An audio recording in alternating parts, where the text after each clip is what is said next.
In the ancient times, in Tibet, in South America, in other places in the world, they had a soil that they could reuse and reuse and reuse and reuse and reuse. Because they treated the soil as if it was sacred, because I don't know, their food comes out of it. Mesoamerica, they're still finding some of it, and it's still viable as soil. You could grow pineapples in Alaska with it. There is another concept called biochar.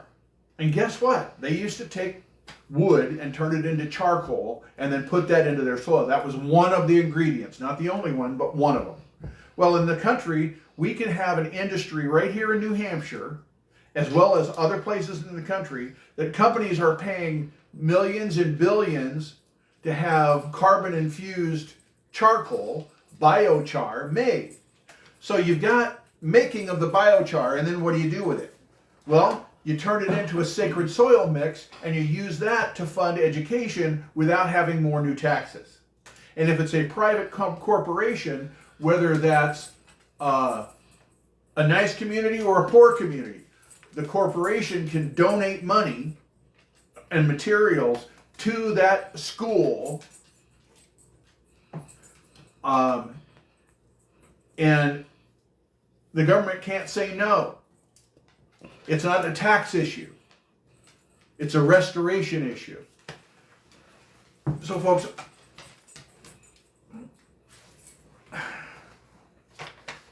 okay, this isn't new. Everything that I've talked about and people have been asking for was even discussed on West Wing 25 years ago, including Venezuela. Social Security, education, healthcare, jobs, housing, the same issues, the same promises, the same excuses. The solutions have existed for over 40 years. The resources have been there. The studies have been done. Okay, I'm going to stop here for a second. The studies. Do you know what that is? That's not somebody hiring their cousin Fred. They get the smartest people in the country to study this stuff, sometimes around the world, but definitely in the country. These are multi-million-dollar studies. All of this stuff has been studied. I wish okay, there's some of this that I did come up with, but a lot of this, I found out there was reports already done on it. So if I follow the recommendations in the report that you've already paid for,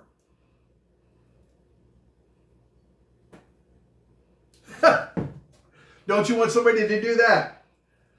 Democrats have had full control 4 times since 1985. Republicans had 3 times.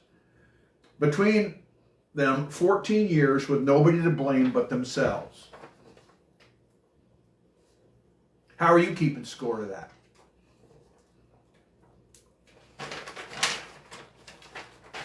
Okay. So then all this stuff that I'm talking about. Now remember I said no tax dollars, right? No new tax dollars.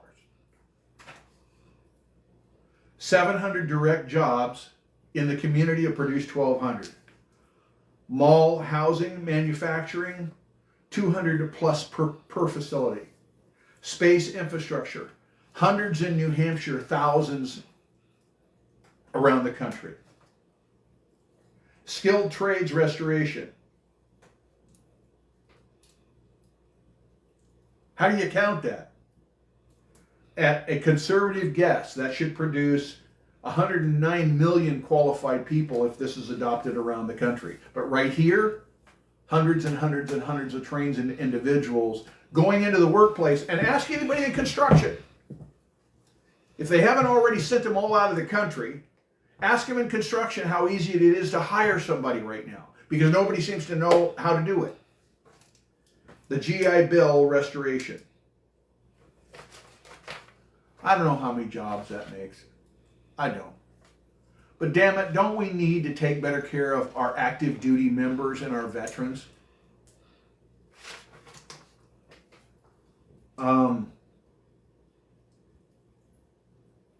So the farm subsidies restoration would save every family farm in the state of New Hampshire.